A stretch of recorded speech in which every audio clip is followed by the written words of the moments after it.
Para conversar sobre este tema quiero saludar a José Miguel Vivanco, director de la División de las Américas de Human Rights Watch.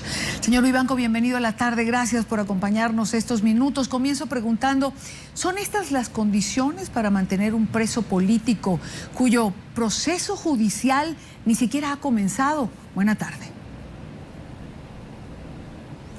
Muy buenas tardes, un placer estar con ustedes. El caso de Leopoldo López es un caso de evidente arbitrariedad. Y es una arbitrariedad porque hasta ahora el gobierno no ha podido justificar su detención. No hay evidencias que hayan logrado exhibir que lo relacionen con crímenes que justifiquen su detención y más aún su detención en una situación de aislamiento en una prisión militar. La jueza que investiga a López es además una jueza provisional, es decir, no goza de inamovilidad en el cargo. Puede ser destituida en cualquier momento por decisión de la Corte Suprema, una Suprema Corte que obedece directamente a las directrices del gobierno del presidente Maduro. De tal modo que estamos ante una injusticia, ante un abuso de poder que se está, realizando a vista y paciencia de la comunidad internacional. Lo que correspondería hacer en el caso de Leopoldo López es liberarlo de inmediato, sin condiciones, por el abuso que representa su privación de libertad. ¿Cómo calificar, señor Vivanco, el hecho de que se suspenda la visita de Lilian Tintori, esposa de Leopoldo López, por haber dado una entrevista en el trayecto que la llevaba a la cárcel donde se encuentra su marido? Lo que ha ocurrido es un abuso adicional, es un esfuerzo por intimidarles, por castigarle a la familia, a la esposa. No tiene justificación, no hay base para una arbitrariedad adicional como la que se está registrando en este instante. Leopoldo López, primero, no debe estar en detención si no existe evidencia que los vincule a la comisión de un delito. Aquí se han vulnerado los principios más elementales del debido proceso. Y el que su esposa le dé unas declaraciones a un periódico español, bajo ninguna circunstancia puede justificar un abuso adicional como el que se está cometiendo en este instante. Esto solo lo pueden hacer simplemente porque no rinden cuentas a nadie. Hay una enorme concentración de poder en Venezuela y no hay una institución democrática en pie capaz de limitar el ejercicio del poder por parte del actual gobierno. A los 76 días de protesta, Venezuela cuenta 43 muertos y algo más de 2.500 detenciones, entre los que ya se encuentran menores de edad y personas de la tercera edad, así como un abogado, colaborador de la ONG Foro Penal, que fue detenido en el cumplimiento de sus funciones. Hablamos, señor Vivanco, de una crisis en derechos humanos, como señalaba ayer el alcalde Antonio Ledesma, que lo teníamos aquí en el programa. Sin duda alguna, estamos hoy día asistiendo a la peor crisis en materia de derechos humanos que se registra en Venezuela desde el golpe del 2002. No habíamos conocido una reacción tan autoritaria, con censura hacia los medios, con detenciones arbitrarias a líderes políticos, como es el caso de Leopoldo López y el de los alcaldes, y la brutalidad de la Guardia Nacional Bolivariana y de otras policías que, trabajando en muchos sitios, coordinadamente con pandillas, con civiles armados, han cometido violaciones muy graves a los derechos humanos, no solo al capturar a personas que están protestando pacíficamente y con pleno derecho para hacerlo, sino al mismo tiempo luego, durante el proceso de detenciones, han sido en muchos casos objeto de vejámenes y de abusos. Nosotros estamos preparando un informe para dar cuenta de esta situación que esperamos poder dar a conocer la próxima semana, producto de una investigación directa hecha en el terreno por parte de nuestras profesionales, y así tener un panorama objetivo y fidedigno de lo que está ocurriendo en Venezuela.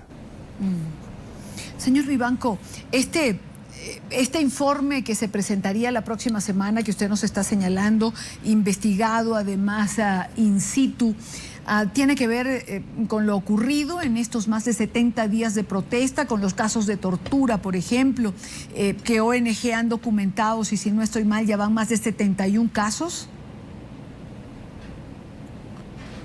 Efectivamente, lo que estamos haciendo es evaluar evidencias que hemos podido obtener en Venezuela, visitando distintos estados, revisando expedientes no solo judiciales, sino también informes médicos que nos van a permitir elaborar, digamos, unas conclusiones y formular algunas recomendaciones concretas hacia las autoridades venezolanas, pero también a la comunidad internacional, en particular a UNASUR, que está jugando un rol importante y que debe estar al tanto de la situación de derechos humanos que vive Venezuela y que ciertamente, en mi opinión, constituye una crisis la más dura que ha sufrido Venezuela en los últimos años. Por otra parte, señor Vivanco, ¿cómo se puede dialogar sin decretar una especie de armisticio? Es decir, ¿cómo se dialoga sin bajar la represión? Y digo esto por el esfuerzo que hace gobierno y oposición por instalar mesas de trabajo. Bueno, esas son materias que les corresponde decidir a los venezolanos, tanto al gobierno como a la oposición. Lo importante es que este diálogo se traduzca en resultados concretos. Y los resultados no pueden ser de ninguna manera la consagración de la injusticia, del abuso y de la impunidad. Esperamos que, producto de este diálogo y de estos encuentros, se llegue a algunas mejorías tangibles en materia de derechos humanos y, por sobre todo, se exija de las instancias judiciales la obligación de investigar, de frenar de estos abusos, de prevenirlos y, desde luego, de castigar a los agentes del Estado y a aquellos civiles que han estado involucrados en crímenes y en violaciones a derechos humanos. En materia de derechos humanos, el establecer una comisión de la verdad en momentos de crisis es algo que tiene un peso específico, particular. En este momento, digamos, se intenta instaurar esta comisión. Estaría formada por 2 diputados del partido de gobierno, por cierto, de los más beligerantes, y 2 representantes de la Mesa de la Unidad. Pero le pregunto, ¿es lo más conveniente que esta comisión esté formada por actores involucrados en el día a día, o habría que buscar componentes creíbles para todos los sectores de la sociedad venezolana por igual? El peso, la influencia de una comisión de la verdad dependerá de la credibilidad de sus miembros y de la metodología de investigación y, desde luego, del mandato, es decir, del ámbito de trabajo que se le asigne, de las atribuciones que se le confieran. Pero indudablemente que el prestigio, la reputación de quienes componen esta comisión es esencial para darle influencia, para tener un impacto. De todos modos, una comisión de la verdad jamás puede ser entendida como un sucedáneo, como un sustituto a la investigación judicial. Porque la comisión de la verdad, por esencia, lo que hace es interpretar los hechos, describirlos, pero fuera del ámbito judicial. Es una iniciativa extrajudicial. Aquí lo que se requiere son investigaciones, sanciones, desde luego, y frenar abusos que se han venido cometiendo durante ya más de 2 meses con impunidad total. Una última pregunta para el señor José Miguel Vivancos. Por supuesto que una comisión de la verdad nunca sustituye la investigación judicial, pero ¿cómo creer en esa investigación judicial cuando la independencia de poderes es lo que está cuestionado en Venezuela?